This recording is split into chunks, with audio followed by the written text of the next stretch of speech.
നീ ഇപ്പഴും നിന്റെ ചൈനയിൽ പോയി കുംഫുക്കാരൻ ചേട്ടനെ ആലോചിച്ചോണ്ടിരിക്കുകയാണോ? ലോകത്ത് എവിടെയും കേൾക്കാത്തൊരു പ്രേമം. ഒരുത്തിക്ക് ഇഷ്ടാന്ന് പറഞ്ഞ അങ്ങോട്ട് ചെന്നപ്പോഴത്തേക്കും കൊച്ചുകുട്ടി എന്ന് പറഞ്ഞ അങ്ങേര്. നീയും അങ്ങേരും കൂടെ വിചാരിച്ചായിരുന്നു ഒരു കൊച്ചുകുട്ടി ഉണ്ട് അവിടെ പ്രായം അന്നേ നിനക്കുണ്ടായിരുന്നു. മണ്ടൻ. പോരാത്തതിനൊരു കോട്ടയും കൊടുത്തുവിട്ടിരിക്കുന്നു. അത് പുറത്ത് കാണിക്കാൻ കൊള്ളാത്തൊരു ഓലക്കുട. അങ്ങനെ ചൈനയിൽ പോയി വേറെ പെണ്ണും കെട്ടുന്നാല് പിള്ളേരും ആയിക്കാണും. കാത്തിരുന്ന പെണ്ണല്ലേ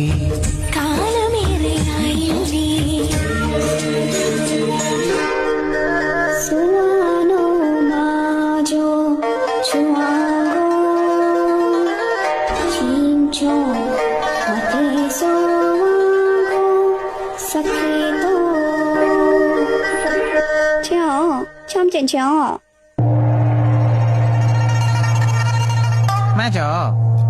참기 좋아 맞아. 어때 마태 sak해. 소세 마태 sak해다. 저 짬찜쪄. sak해.